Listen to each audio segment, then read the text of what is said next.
Greetings, everyone. This is a shot of whiskey. Due to the nature of this video, I wanted to give you guys a heads up. It is going to be kind of on the long side. I don't know if it's going to be record-breaking for me personally, but it is going to be kind of on the long side. It's also unscripted. You will be hearing me do a lot, and to be entirely honest, I wouldn't be surprised if I make some sort of a blunderous speech slip-up kind of a thing and decide, you know what, fuck it, I'm going to leave it in there.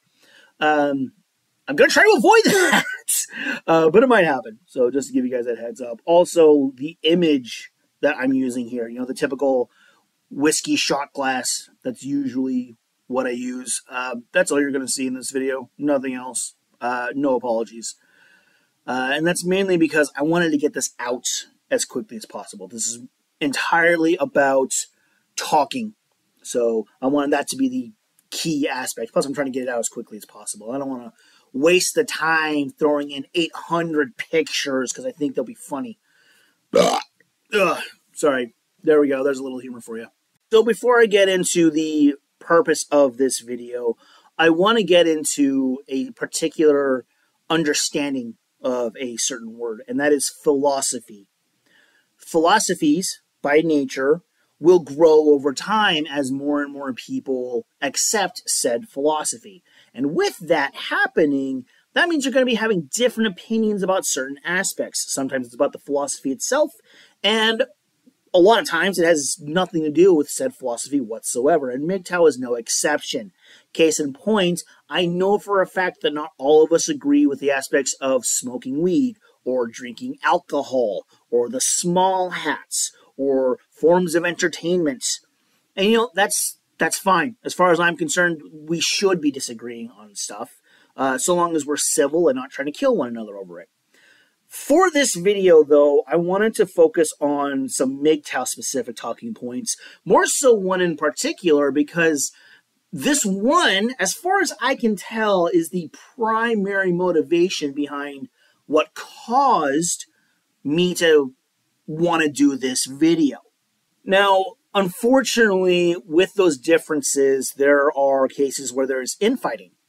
And I did not realize that that was going on with a couple of MGTOW in mind. One of them was a very well-known and respected one, Hammerhand, and another one who I've never really had an issue with him. I've never really seen an issue with him, Iridium Kush. And for those of you who know much more about the situation than I do, I'm sure you're probably screaming out at least one other name that's involved. Don't worry about it. I'm going to get to some other names right now, actually.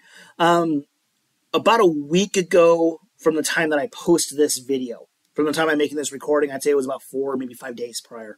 Hammerhand had posted a video that was originally posted by another MGTOW by the name of Frost. He hosted a, to be nice, discussion that overall featured him, Hammerhand, Iridium Kush, and another guy who I have heard of this guy, Bullets for Teeth. I don't really know much about the guy. I can't even remember the last time I've seen anything involving Bullets for Teeth, let alone hearing him or anything to that nature. But yeah, so the conversation mostly featured these four. And when I say conversation, I'm being very courteous and generous with that. So getting back on topic, the video that Hammer posted, which I'll provide a link in the description below in case you guys want to watch it, or if at the very least you want to see what title it was that Hammer came up with. It was worded in a way that made it sound as if though Hammer absolutely obliterated them. For those of you who know, a common expression amongst Hammer and those of us who watch his videos are, "Don't hurt him, Hammer!" Well, he made it sound like that he did in fact hurt them. And, you know, for as much as I respect Hammer, I was kind of hoping that that was more of an egotistical interpretation than accurate. And Hammer, if by any chance you're watching this video, please don't take that any sort of negative way. I still have a lot of respect for you. But I was kind of hoping that Kush and Bullets would have done a better job than they actually did. And I know a lot of that is because, you know, like I said earlier, I don't really have any problems with Iridium. But also, I just have this I don't know, I guess you could say this opinion when it comes to discussions and especially debates, that if you're going to engage in something like that, you should probably be able to do a good job, or at least decent enough job, to convey your point and not sound like a complete dumbass, which unfortunately doesn't happen a lot. And I was hoping this would have been an exception. Now, I will say that there were a couple of moments here and there where I kind of got the impression that they did a decent job with saying why they think what they do. And I think there was like 2 cases where I agreed with something that they said. But as far as like the overall talking points that were brought up, no, no. Hammer and Frost absolutely obliterated them, more so on Hammer. I mean, no offense to you, Frost, if you're going to watch this, but most of what you were doing was, well, at least a good chunk of it, was making references to booty holes. Which, don't get me wrong, they were pretty funny most of the time. But it didn't really come off as being strong debate quality. But for when you did do that, you did a pretty damn good job. But yeah, I mean, I was kind of hoping that there would have been a little bit more balance with the 2 sides sharing their disagreements and the causes for those.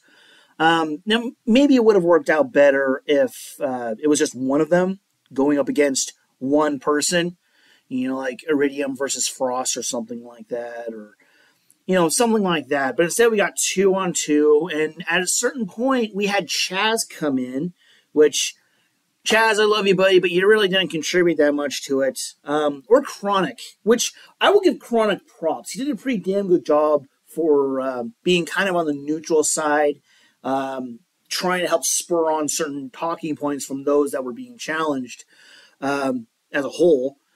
But in all honesty, I think something like that would have been more productive if it was just one-on-one with a moderator from start to finish.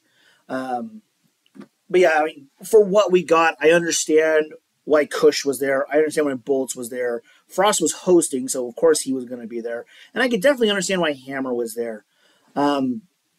Especially since allegedly this conflict has been going on for, a year, more than a year, or something like that.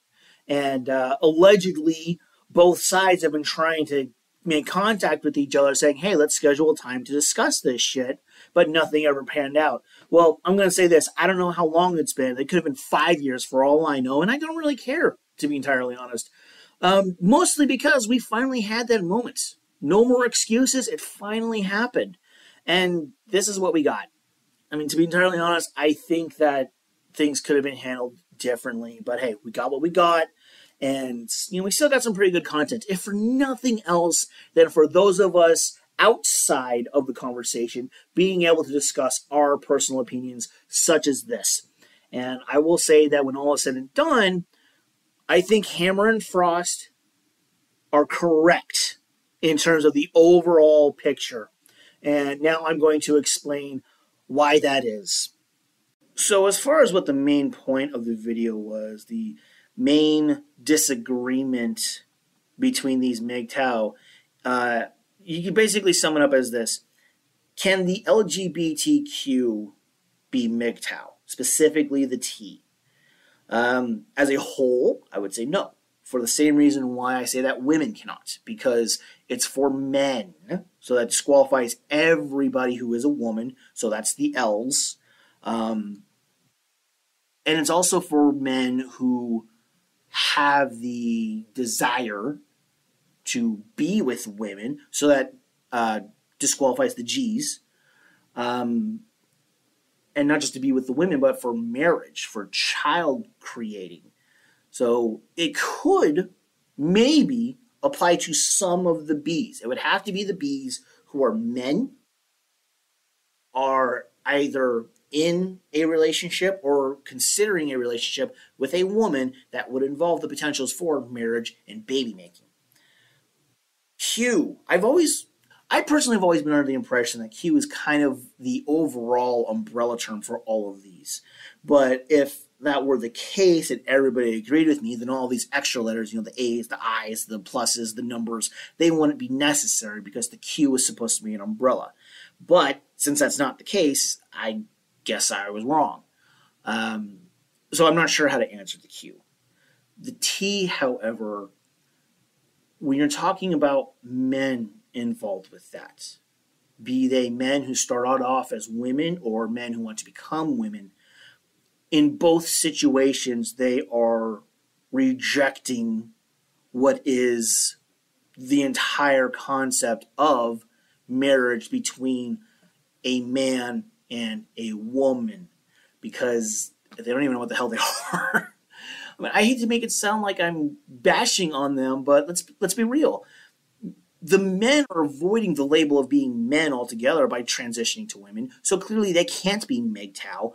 And the women who are looking to transfer into manhood, they're not men. They're never going to be men. And even if they somehow could, the closest that they could get, I really doubt that any court in the United States is going to treat them exactly the same way that they would treat any one of us actual men.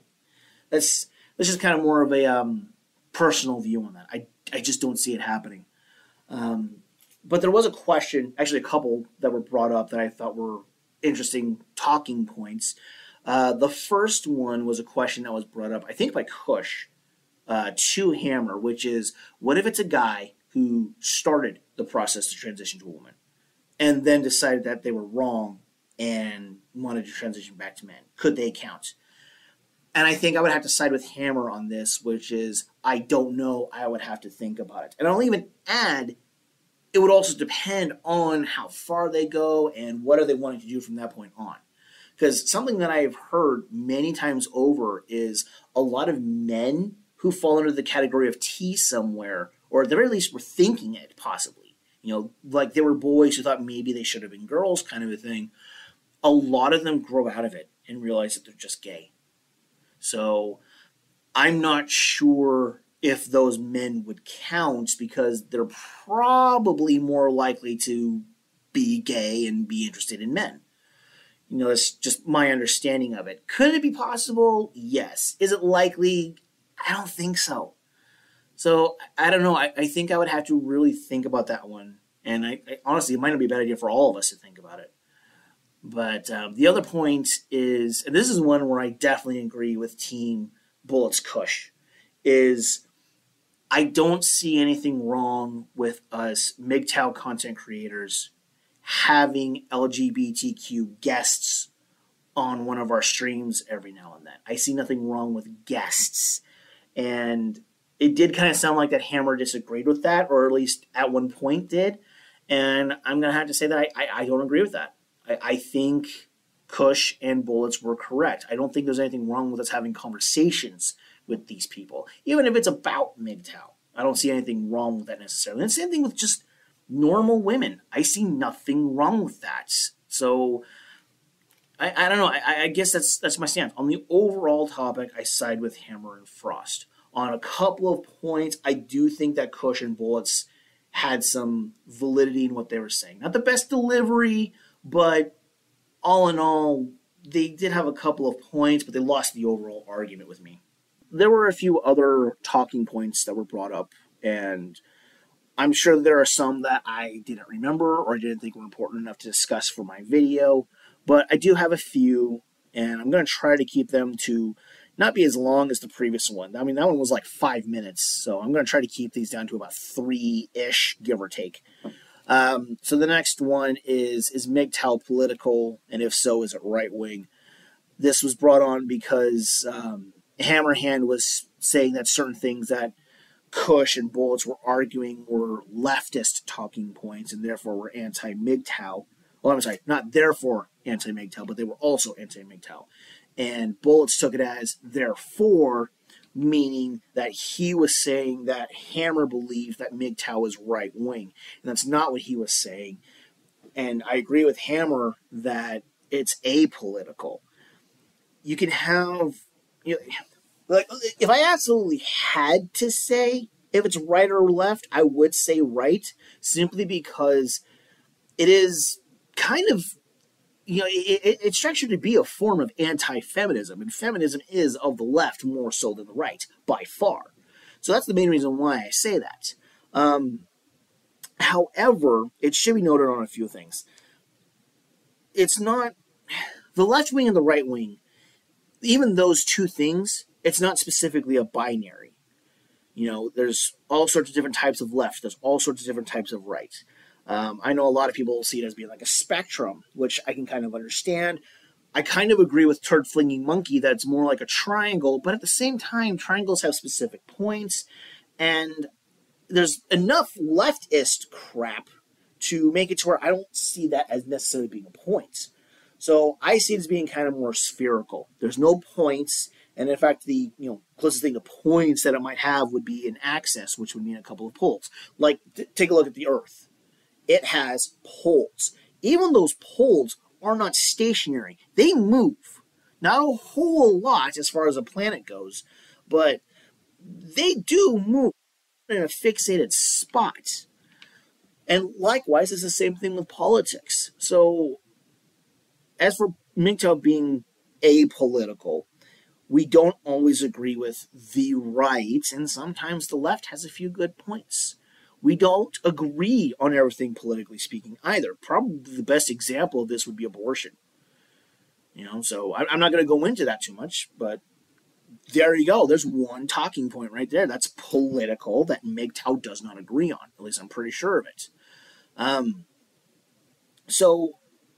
Plus when you talk to people on the right who do know what MGTOW is, or they think they know what it is, they hate us.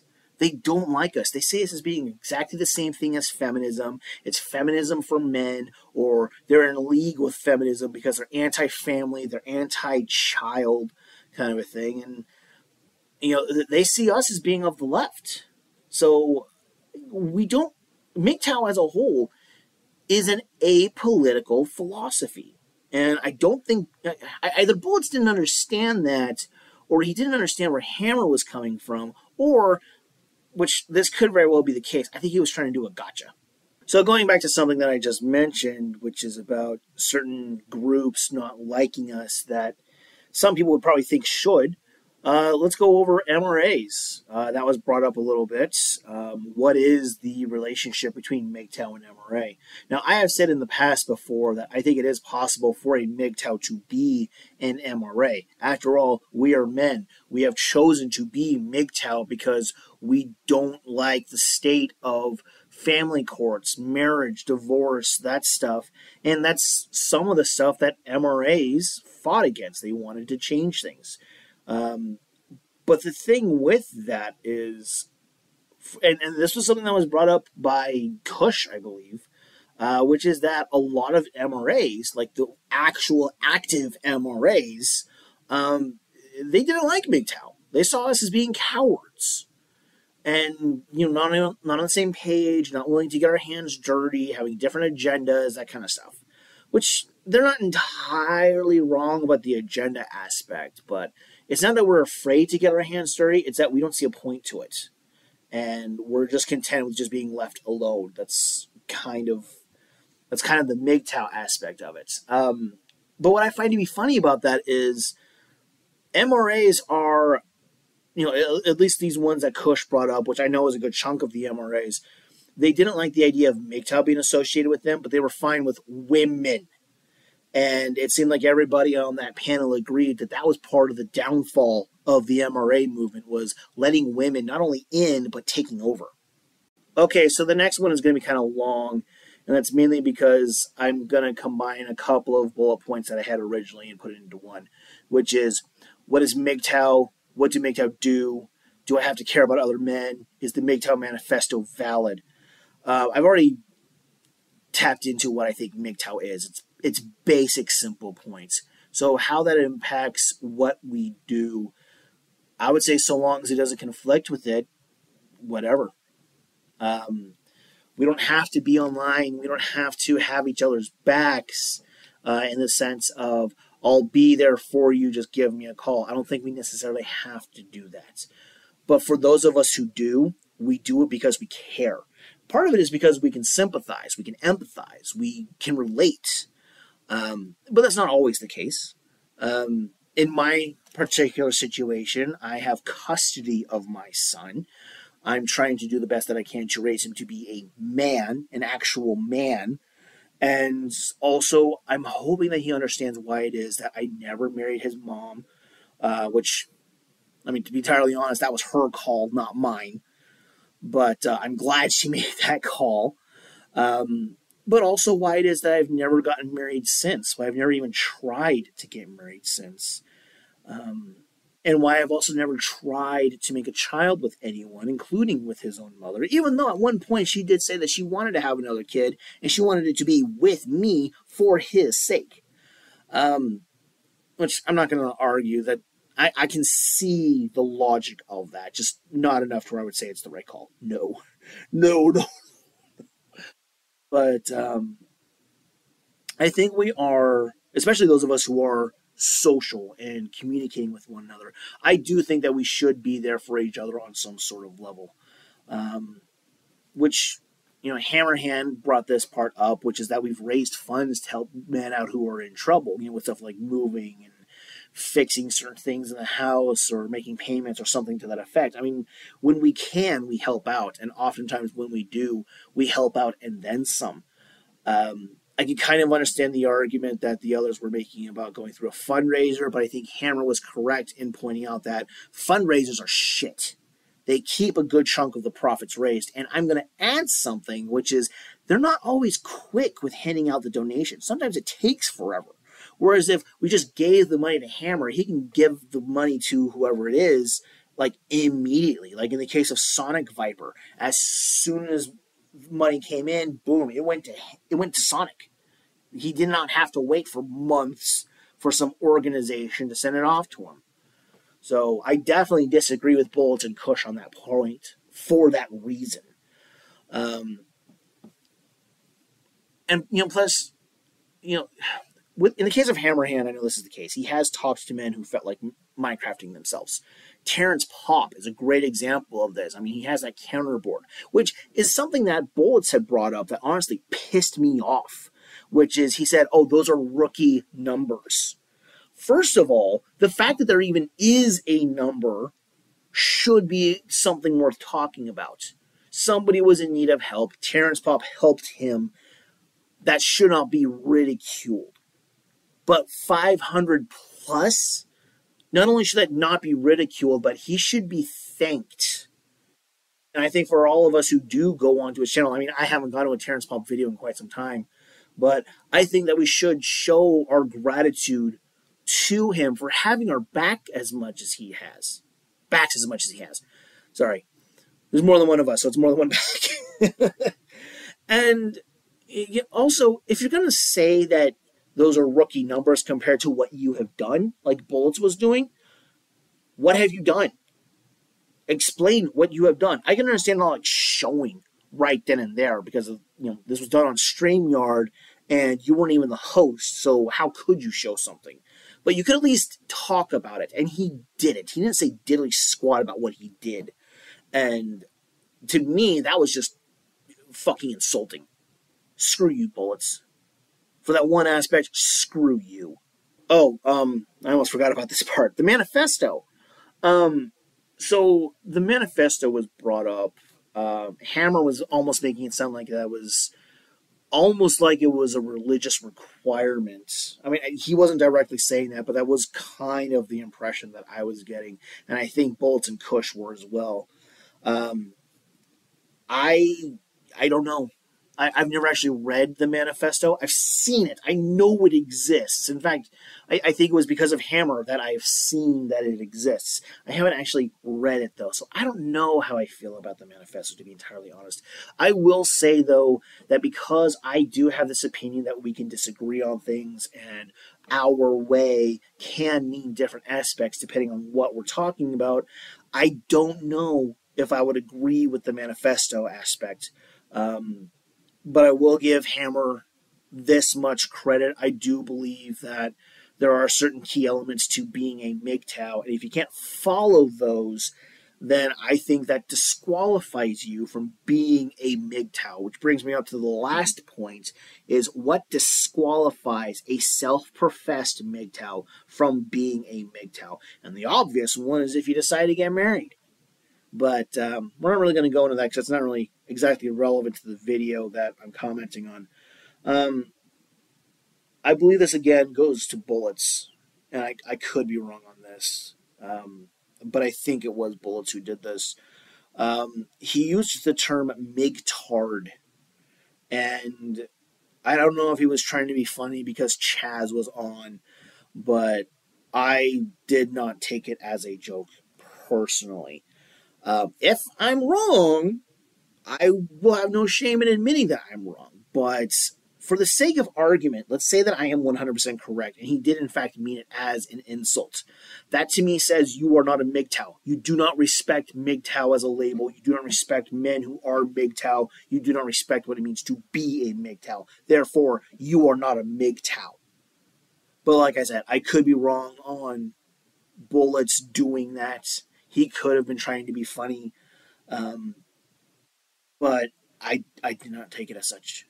I didn't. I took it as he was actually being an asshole because he knew that he was in the wrong with most things, and I don't think he likes Chaz, which, I mean, I'm not going to deny this. I can understand why someone would not like Chaz. I like Chaz. I think he's fun. And he's not an idiot either, so I do respect Chaz. I really do. I totally support him being a member of the war band, and he, in a strange sort of way, I kind of look up to Chaz in an aspect. But don't tell him that. No, I'm just kidding. Go ahead and tell him. I don't care. I'll tell him. But yeah, I think if you're going to use the term migtard, unironically, you're not one of us. Don't pretend to be one of us and get the fuck out of our space. But I will say this as far as the whole getting out of our space. I do think that Bullets and Kush were making some good points, which is that for the rest of us who identify as MGTOW, I don't think we're setting that great of an example if we're going to other MGTOW, their channels, and being complete assholes in people's comments section. Lay off Bullets, lay off Kush, and lay off their guests. I mean, come on, let's try to be better about ourselves, all right? That's what we're supposed to be. We're supposed to be about being better. We're supposed to be about embracing the masculine and improving the masculinity within us, and that includes not being an asshole for the sake of being an asshole. Quit it. That being said, I'm glad that this talk happened, despite it being a bit chaotic at times, and I still wish that things had ended with a little bit more peace to it, but it still happened, so that's a step in the right direction as far as I'm concerned. And as men, I think we should be able to hash out our differences and potentially come back together as brothers. We're supposed to be brothers. There's a reason why I call the majority of you guys my brothers when I'm making comments in other people's comment section or when I'm responding to those of you who post replies in my comment section. I will usually refer to someone as a brother, depending on the conversation or whatnot. Sometimes I might say, indeed, or I might write a whole fucking paragraph. It just kind of depends. But usually I refer to you guys as my brothers, because that's the way I see you guys. I see you guys as my brothers, and I'd like to think that we all do to some sort of an extent. So seeing a couple of my brothers, so to speak, fighting one another over, honestly, a topic that in a lot of ways I see as being fucking irrelevant, it does kind of bum me out. I sort of want to have a conversation with these guys. But if I were to have one, I would prefer to have just me and Bullets, just me and Iridium Kush, just me and Frost, just me and Hammer. I would not want to have a conversation with all of them. I might be willing to host a debate, as like a moderator kind of thing. But that would be the extent of it. I sure as hell wouldn't want 4 of them yelling at each other the way that things went with that. I don't think I'd be able to tolerate it. I think I would give some people the boots, to be entirely honest, and I don't want to do that.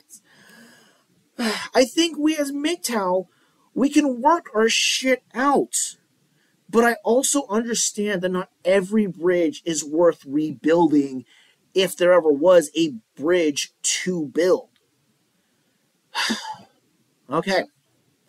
I think that's everything. It's the last point that I have made, and I really hope that's it. So, Go ahead and leave a comment. Tell me what you guys think of what I've said, or if you guys have seen the particular video or know more about the drama than I do. Go ahead and say your piece. But please don't be assholes to one another in my comment section. I'm not going to delete stuff. I'm not one of those kind of people. But at the same time, please don't. Please don't. Disagree, okay, cool. Don't be dicks. All right? Please. This is a shot of whiskey signing off. And never forget that if you abuse alcohol, it will abuse you back.